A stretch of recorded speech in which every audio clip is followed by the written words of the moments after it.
noite. Sejam todos bem-vindos ao nosso 20 Minutos com Jesus, que é promovido pelo CRESUL, que é a união dos 6 CREs do sul de Minas Gerais. Terceiro CRE de Varginha, quarto CRE de Poços de Caldas, 20º CRE de Lavras, 22º CRE de Piuí, 23º CRE de Santa Rita do Sapucaí e 25º CRE de Caxambu. Hoje, quem vai fazer a explanação do Evangelho para nós é nosso irmão Carlos Gomes, do 23º CRE de Santa Rita do Sapucaí. Mas agora eu convido vocês a elevarmos nossos pensamentos, nossos corações, até Deus, nosso Pai, nosso Criador. Pedir que Ele nos proteja nesse momento, nessa atividade, e que nos faça dóceis para o que nós vamos ouvir aqui na explanação do nosso irmão Carlos Gomes. E que a gente absorva as reflexões e para que nós tenhamos lucidez e a força necessária para colocar em prática os ensinamentos do Mestre Jesus. Obrigada por tudo, Senhor, e assim seja. Olá, boa noite. Muito bom estarmos juntos nesse fim de domingo, final de noite. E nada melhor do que encerrar a noite falando de Jesus, querendo ouvir as suas palavras novamente através do Evangelho. E começar a semana ainda pensando no que ouvirmos hoje para que a nossa semana seja abençoada. E o Novo Testamento, desde quando eu era criança, tem uma frase que me chama muito a atenção, eu sempre achei ela muito bonita, que é o título da nossa reflexão de hoje. Olhai os lírios do campo. Então nós vamos encontrar em Mateus, no livro de Mateus, no capítulo 6, no versículo 28 a 30, que Jesus vai nos dizer, disse aos apóstolos, mas dizendo a todos nós na noite de hoje. Com relação à veste, por que vos inquietais? Olhai os lírios do campo, como crescem, não labutam, nem fiam. Eu, porém, vos digo que nem Salomão, com toda a sua glória, vestiu-se como um deles. E se a erva do campo, que hoje existe e amanhã é lançada ao forno, Deus assim as veste, muito mais a vós, homens de pouca fé. Então vamos pensando nessa poesia que sai das palavras de Jesus. Vamos imaginar esse campo cheio de lírios, né, repleto de lírios, né? Coloquemos na nossa tela mental essa visão. O que primeiramente nos chama a atenção? A mim, a beleza que conseguimos contemplar, admirar, as formas das flores, a sua posição uma ao lado da outra, e principalmente, né, vamos imaginar aqui o seu perfume. Isso me leva a pensar quanta grandeza, quanta sabedoria da providência divina para uma planta que logo irá para o forno, né, como disse Jesus aí no versículo. E eu faço uma analogia com o nosso corpo. Quanta perfeição, né, quando nós vemos uma célula funcionando ali no seu metabolismo, os detalhes, a riqueza de detalhes de uma célula e de todo o nosso corpo que funciona tão bem. Quanta perfeição para um corpo que também é temporário, que daqui a pouco estaremos deixando para a Terra para ser decomposto. E principalmente no planeta de provas e expiações, onde todos nós, tão endividados, ainda recebemos esse corpo e esse cenário à nossa volta, belíssimo, rico em campos de lírios. Que misericórdia divina é essa para respeitarmos, agradecermos, louvarmos o Criador nesse instante. E quando Jesus chama a atenção, como eles crescem. O que quis dizer Jesus com essa atenção para o seu crescimento? E aí eu fui ver no livro de Honório Onofre Abreu, Luz Imperecível, que é um livro que interpreta, né, o Evangelho à luz da doutrina espírita. E nesse versículo ele diz que crescer é o objetivo fundamental do ser, procurando a sua felicidade, com pensamento no Criador, sempre para cima, oferecendo beleza e perfume, assim como os lírios. E podemos ir mais atrás, né? Aquelas primeiras tribos, nossos irmãos ainda tribais, né? Sem nada entender, olhavam para cima, para o infinito do céu azul, erguiam suas mãos e louvavam aquele invisível que no instinto eles sabiam que existia algo além das nuvens. E aí eu vou chamar para a conversa Leon Denis, no livro O Problema do Ser e do Destino, quando ele diz sobre esses nossos irmãos tribais que esse ritual, esse movimento, essa cena, era o balbuciar da alma infantil, ensaiando-se para soletrar a linguagem divina e fixando no estado mental a concepção ainda rudimentar, vaga e confusa de um ser superior. Então, tenhamos a certeza, há um ser superior, uma inteligência cósmica maior, criador de todas as coisas, e não só cria, como provê tudo o que seja necessário ao crescimento de sua obra. E ainda é Leon Denis que vai nos dizer que as flores, né, como agora estamos falando dos lírios, exemplificam a mensagem universal do amor de Deus. Então, as flores, para Denis, são as mensagens de amor. Não por acaso, culturalmente, quando amamos alguém, oferecemos essa mensagem em forma de um buquê de flores. Né? E por que será que Jesus, mesmo falando de uma forma poética, né, está ali chamando a atenção aos seus discípulos e para todos nós, né? Porque quando Jesus fala é para todo o mundo. Sobre o que eles conversavam antes dele falar isso. Então vamos um pouco mais atrás no versículo 25, quando Jesus dizia a eles: não vos inquieteis por vossa vida, com que comereis, né? Nem com o vosso corpo, com que vestireis. Não é a vida mais que o alimento, e o corpo mais que a veste? Vosso Pai Celestial sabe que necessitais de todas essas coisas. Mas buscai primeiro o reino e a sua justiça, e todas essas coisas vos serão acrescentadas, porque a cada dia basta o seu mal. Então, sempre, né, essa discussão entre o ter e o ser.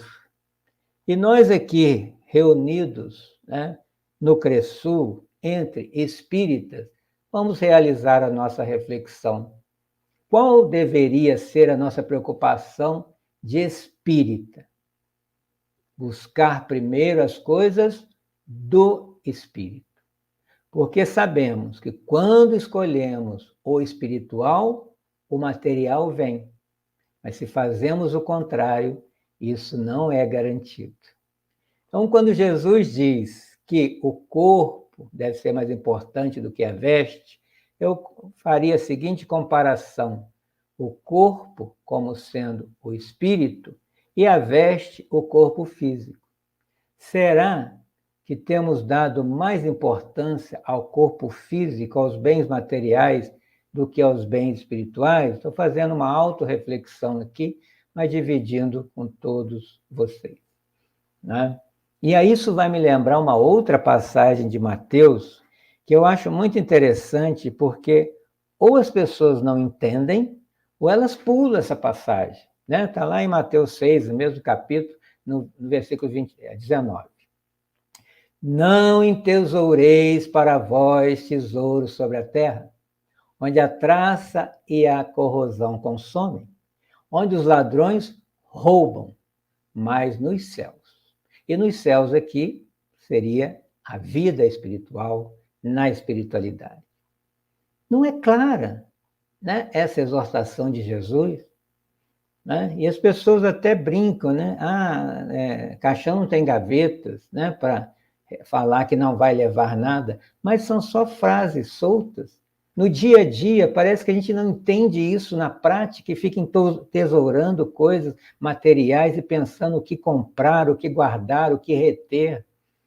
Né? Então, fiz a seguinte reflexão também. Se eu desencarnar hoje, quais tesouros realmente eu levarei? Quais são esses bens que eu já conquistei nessa existência de Carlos Gomes, né, que eu possa levar, ou aquele valor que eu possa dizer hoje, esse eu tenho certeza que eu já conquistei. Por exemplo, o valor da amizade. Né? Será que algum amigo sentirá falta de mim, a ponto de orar por mim todos os dias? Será que eu estou tendo um comportamento realmente espírita?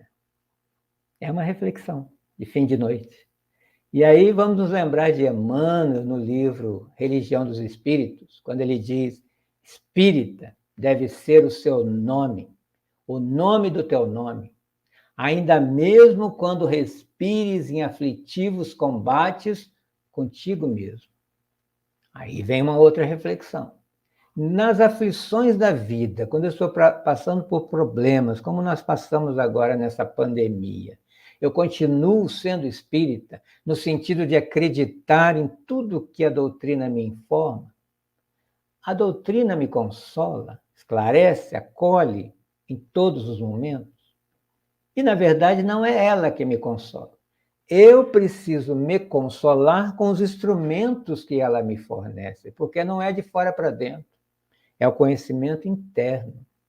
Será que eu, Carlos Gomes, já estou servindo a causa ao invés de me servir da causa espírita? São reflexões, questionamentos. E aí vamos a Kardec. Evangelho segundo o Espiritismo, capítulo 17, Sede perfeitos. Item 4, um recado aos bons espíritas ou quem quer ser um bom espírita. Então, diz Kardec: a aceitação do princípio da doutrina é um primeiro passo, que lhes tornará mais fácil o segundo, noutra existência. Olha só o recado de Kardec. Então, às vezes, o espírita tem aquele imediatismo, né? Eu não consigo ser espírita. É muito difícil ser espírita. Mas que padrão de espírita você quer ser? Né? Porque tivemos um padrão que ontem, né, dia 2 de abril, comemoramos 112 anos de seu nascimento, Francisco Cândido Xavier. Esse sim, o espírita verdadeiro e sincero que se achava e se acha em grau superior de adiantamento moral, que é o que Kardec nos informa. E aí, outro dia, um colega falou assim, colega espírita: mas eu não consigo ser espírita como Chico Xavier. E eu respondi a ele: mas vai conseguir, porque esse é o pensamento, deve ser o pensamento de todos nós. Quantos milênios, quantos séculos para se fazer um Chico Xavier? E quantos para fazer também que nós tenhamos o padrão Chico Xavier? Então, quando a gente fala, é difícil ser espírita, mas em qual padrão? Né? Eu consigo ser espírita no padrão Carlos Gomes. Né? Agora, no Chico, né? No Eurípides Barçanufo e tantos outros, aí já estou querendo top. Né? Mas um dia, continuando nessa caminhada, ouvindo Jesus, procurando esforçar para colocar na prática, esse dia chegará. Porque Jesus é o nosso mestre, é o nosso guia, é o nosso modelo. E qual o modelo que ele deixou? Qual o padrão de ser que ele deixou na Terra? O servir. Né? Então, nós estamos na Terra para servir e não para sermos servidos.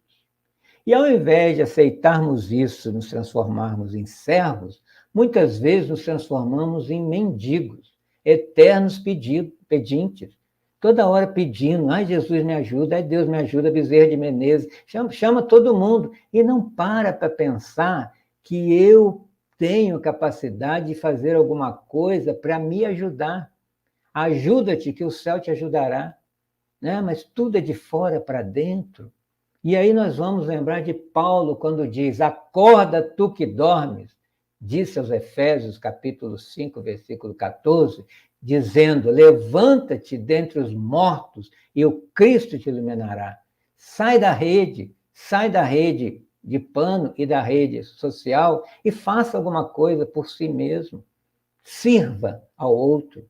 E em Fonte Viva, Emmanuel, falando sobre esse versículo, no item 66, vai dizer, acordemos para a vida superior e levantemo-nos na execução das boas obras e o Senhor nos ajudará, para que possamos ajudar os outros, né?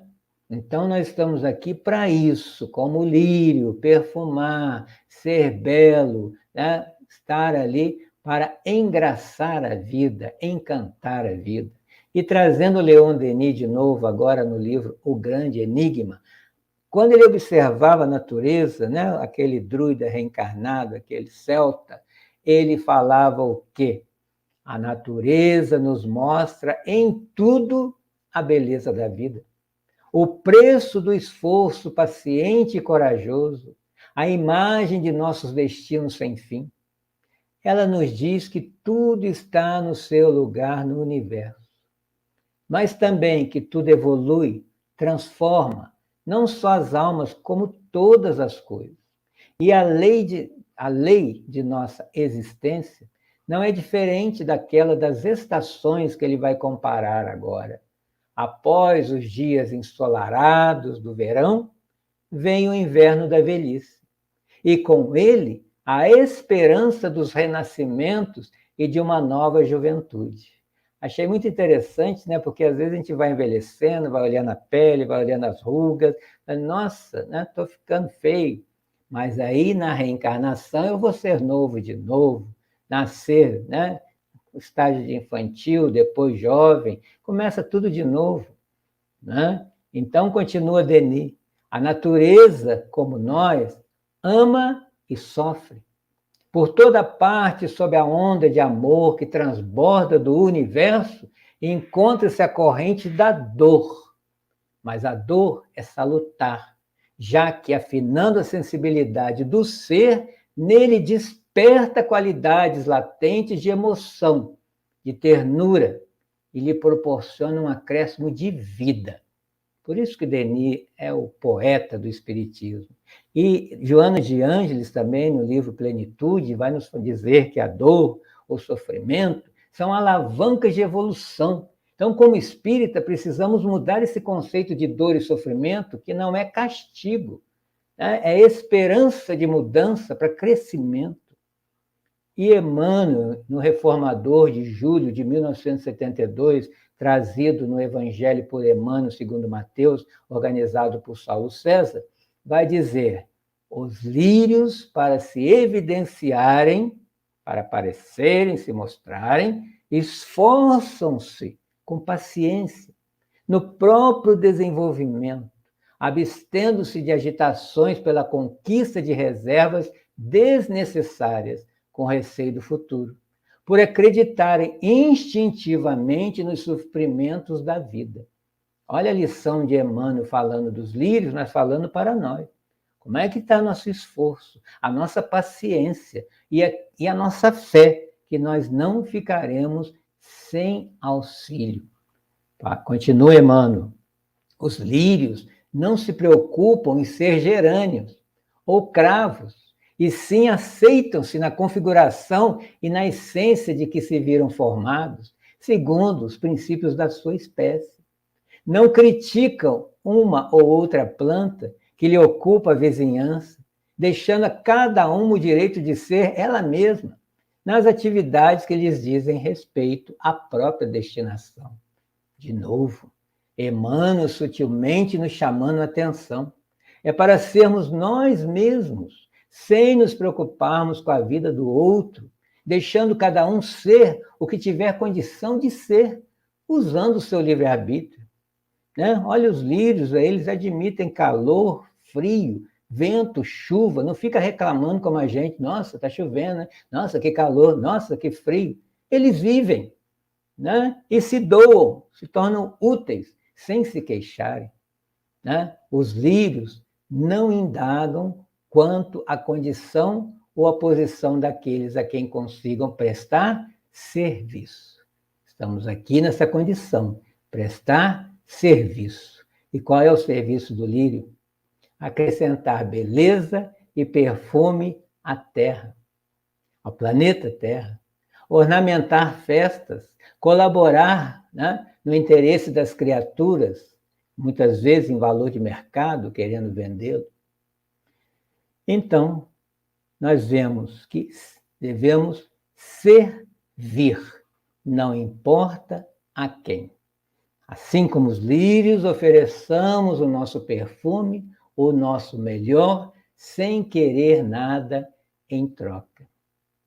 Esse é o grande aprendizado da vida, do servidor, do cristão, do espírita. Porque os lírios desabrocham e servem no lugar em que foram situados pela sabedoria divina, através das forças da natureza, ainda mesmo quando tragam as raízes mergulhadas no pântano.